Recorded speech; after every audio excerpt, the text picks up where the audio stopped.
Hello, welcome back to my channel. ഈ ഒരു ചൂടത്ത് നല്ല തണുത്തൊരു സംഭാരായാലോ?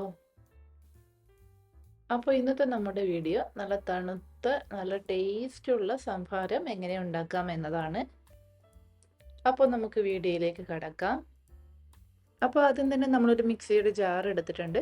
അതിലേക്ക് നല്ല എരിവുള്ള ഒരു പച്ചമുളക് ചേർത്ത് കൊടുത്തിട്ടുണ്ട്. ഒരു തണ്ട് കറിവേപ്പില കൂടി ചേർത്ത് കൊടുത്തിട്ടുണ്ട്. ഇനി ഇതിലേക്ക് ഒരു ചെറിയ കഷ്ണം ഇഞ്ചി ഇതുപോലെ ചെറുതായി അരിഞ്ഞത് ചേർത്ത് കൊടുത്തിട്ടുണ്ട്. അപ്പോൾ ഇനി ഞാൻ ഇതിലേക്ക് മോരാണ് ചേർത്ത് കൊടുക്കുന്നത്.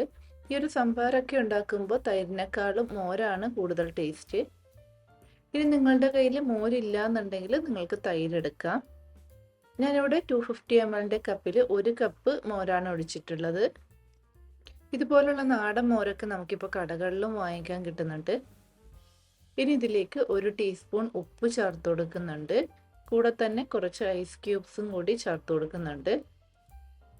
ഇനി ഇതിലേക്ക് ഏകദേശം ഒരു 2 കപ്പ് തണുത്ത വെള്ളം ഒഴിച്ചു കൊടുക്കുന്നുണ്ട്. ഇനി ഇതെല്ലാം കൂടി മിക്സിയിലൊന്ന് അടിച്ചെടുക്കാം. അപ്പോൾ ഇതാ നമ്മൾ എല്ലാം കൂടി ഒന്ന് അടിച്ചെടുത്തിട്ടുണ്ട്. ഇനി ഇത് ഒരു അരിപ്പ വെച്ച് നമുക്ക് അരിച്ചെടുക്കാം. ഇനി അരിച്ചെടുത്ത സംഭാരം നമുക്ക് ഇതുപോലെ ഗ്ലാസ്സിലേക്ക് ഒഴിച്ചു കൊടുക്കാം. നിങ്ങൾക്കിനി നന്നായിട്ട് തണുത്തിട്ട് വേണമെങ്കിൽ ഇത് ഒഴിച്ചു കൊടുക്കുന്ന സമയത്ത് കുറച്ച് ഐസ് ക്യൂബ്സ് കൂടി ഗ്ലാസ്സിലേക്ക് ഇട്ട് കൊടുക്കാവുന്നതാണ്. അപ്പോൾ ഇതാ നമ്മുടെ സംഭാരം ഇവിടെ റെഡിയായി. നമുക്ക് ഈ വേനൽക്കാലത്ത് എളുപ്പത്തിൽ ഉണ്ടാക്കാൻ പറ്റിയ ഒരു ഡ്രിങ്കാണ് ഈ സംഭാരം. അപ്പോൾ ഈ ഒരു വീഡിയോ ഇഷ്ടപ്പെട്ടുവെങ്കിൽ എല്ലാവരും ഇതുണ്ടാക്കി നോക്കണം. എന്നിട്ട് അഭിപ്രായങ്ങൾ കമൻറ്റ് ചെയ്ത് അറിയിക്കണം. വീഡിയോ ഇഷ്ടപ്പെട്ടാൽ ലൈക്ക് ചെയ്യാനും ഷെയർ ചെയ്യാനും സബ്സ്ക്രൈബ് ചെയ്യാനും മറക്കരുത്.